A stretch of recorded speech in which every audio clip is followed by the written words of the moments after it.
Hello everyone, welcome to our channel Kalyani's family vlogs. ఎలా ఉన్నారు మీరంతా ఎప్పుడు హ్యాపీగా హెల్తీగా ఉండాలని మనసారా కోరుకుంటున్నాను. అలాగే మన ఛానల్ని కంటిన్యూగా వాచ్ చేస్తూ మీ యొక్క సపోర్ట్ని నాకు అందిస్తారని కూడా ఆశిస్తున్నాను. ముందుగా ఈ ఛానల్ని ఫస్ట్ టైం కనుక వాచ్ చేస్తున్నట్లయితే వీడియోని ఎండ్ వరకు చూడండి. నచ్చినట్లయితే ఒక లైక్ చేసి మీ ఫ్యామిలీ అండ్ ఫ్రెండ్స్కి షేర్ చేయండి. అలాగే మీ యొక్క అభిప్రాయాన్ని కామెంట్ చేయండి. ఈరోజు మన వీడియో ఏంటో చూస్తున్నారు కదా, సింపుల్ మంచి ఎగ్ కర్రీ అనమాట. ఇది half cut masala egg fry, చాలా టేస్టీగా ఉంటుంది.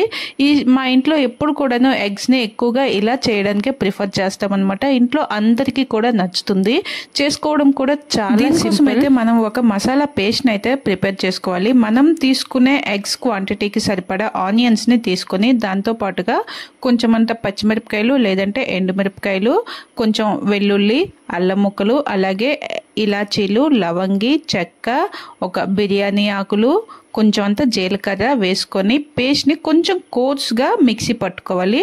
అప్పుడే మనకి ఇది చాలా బాగుంటుంది. ఈ పేస్ట్ని మిక్సీ పట్టుకున్న తర్వాత ఒక బౌల్లోకి తీసుకొని దాంట్లో మన టేస్ట్కి సరిపడినంత ఉప్పు, కారం, పసుపు, కొంచెం అంత జీరా పొడి, ధనియా పొడి, గరం మసాలా వీటిని కూడా వేసి ఈ పేస్ట్ని బాగా మిక్స్ చేసుకోవాలి. కొంచెం ఒక హాఫ్ టీ స్పూన్ కార్న్ఫ్లోర్ని కూడా వేసుకోవాలి. ఇక్కడ మేము కొంచెం క్వాంటిటీ ఎక్కువ ఎగ్స్ని తీసుకున్నాం కనుక క్వాంటిటీ కొంచెం ఎక్కువ వేసినాం. మీరు తీసుకునే ఎగ్స్కి సరిపోయే విధంగా మీరు వేసుకుంటే బాగుంటుంది.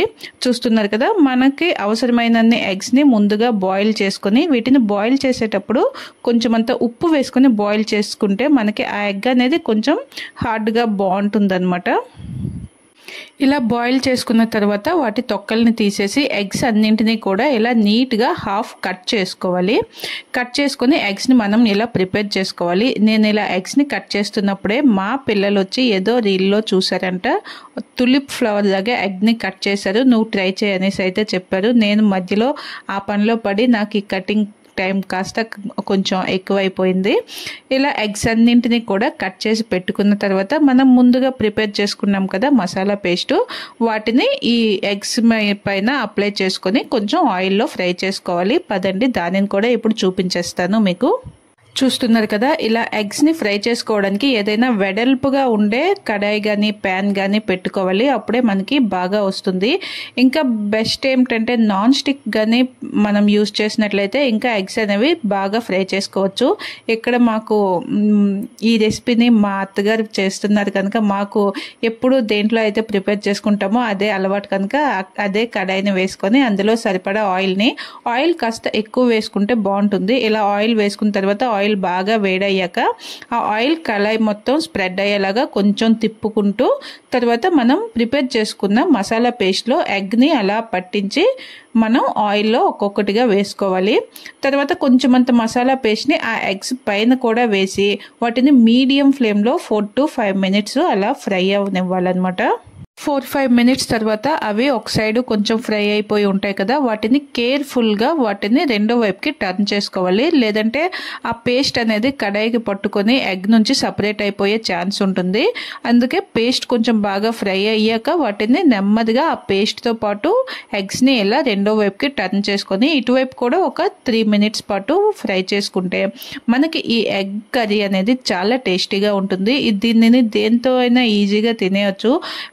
ఇప్పుడిప్పుడే మనకి వర్షం కూడా స్టార్ట్ అవుతుంది కదా, అలా వర్షం పడుతున్నప్పుడు వేడి వేడి రైస్తో కానీ రోటీస్లోకి కానీ ఇలా లేదంటే ఫ్రైడ్ రైస్, బగారా రైస్ ఏది చేసుకున్నా కూడా ఇలా మసాలా ఎగ్ ఎప్పుడు కూడాను గ్రేవీసు, జ్యూసు, ఫ్రై కాకుండా ఇలా ఒకసారి ట్రై చేస్తే టేస్ట్తో పాటు ఒక కొత్త రెసిపీ ట్రై చేసినట్టు కూడా ఉంటుంది. చెప్పినట్లుగా గుడ్లుని ఎక్కువగా మరి బాయిల్ చేయకూడదు. అలాగే బాయిల్ చేసుకునేటప్పుడు కొంచెం అంతా ఉప్పుని యాడ్ చేసుకోవాలి. మసాలా పేస్ట్ని ఎక్కువ పేస్ట్లా కాకుండా కొంచెం కోర్స్గా గ్రైండ్ చేసుకోవాలి.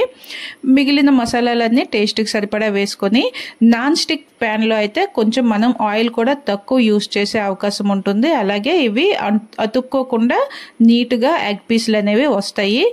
తప్పకుండా ట్రై చేయండి. మీకు నచ్చిందో లేదో రెసిపీ కామెంట్ కూడా చేయండి. అలాగే మన ఛానల్ని కంటిన్యూగా వాచ్ చేస్తూ మీ యొక్క సపోర్ట్ని అందిస్తారని ఆశిస్తున్నాను. మరొక మంచి ఇంట్రెస్టింగ్ వీడియోతో మళ్ళీ మీ ముందుకు వచ్చే వరకు చూస్తూనే ఉండండి Kalyani's family vlogs. Thank you for watching. Bye, take care.